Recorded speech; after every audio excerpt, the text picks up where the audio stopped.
Welcome to Kenyan Dog Tales. My name is Dr. Luziana. Today my story is based on a rather sad event that occurred at one of our local hospitals. I don't know the merits or demerits of this story, but it was said that a woman delivered by cesarean section was blessed with twins. Then she bled for 6 hours in the ward and then died. It reminded me of my university lecturer, fourth year university lecturer, who used to tell us no mother should die from any pregnancy-related complications because they are all avoidable and they can be solved. It took me back again to a case I handled several years ago where I did a cesarean section. The mother was okay. She was wheeled back to the ward. The baby did well. But some time later, I was alerted that the mother was bleeding. The pad was soaked.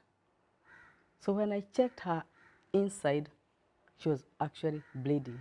Now that is what we call a dire emergency.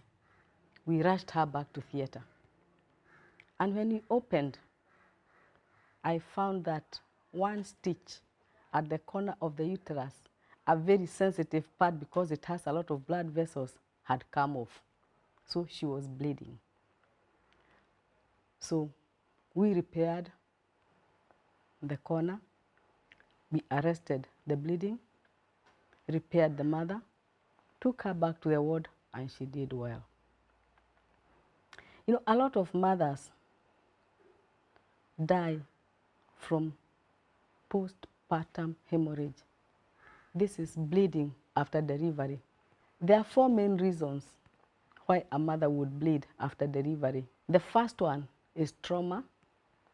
Trauma can be cuts or tears or lacerations anywhere along the reproductive system, from the uterus to the birth canal, the cervix, and even the outside area we call the perineum.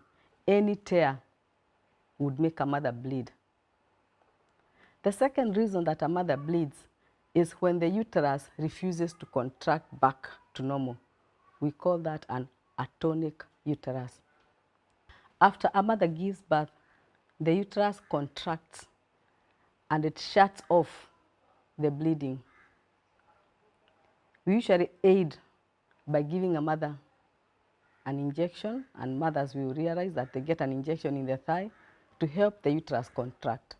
The other reason a mother can bleed after delivery is if any products of conception are left in the uterus. This could be the placenta, sometimes bits of the placenta. So those have to come out because they prevent the uterus from contracting. Sometimes we actually have to put our hand right inside and scoop out the placenta. And once it all comes out, the mother is fine. She stops bleeding. The other reason a mother would bleed is if she has a problem with clotting of the blood. If blood is not clotting, it will continue bleeding. This can come because of various reasons. Maybe a mother is hemophiliac, or maybe a mother has had bleeding and all the clotting factors have been taken up by the bleed, or anything else. So once the mother has no clotting factors, the blood will not stop flowing. So we give her clotting factors, we give her fresh plasma, we give her things that will help her to arrest the bleeding. Now I want to conclude by saying that no mother should die from bleeding.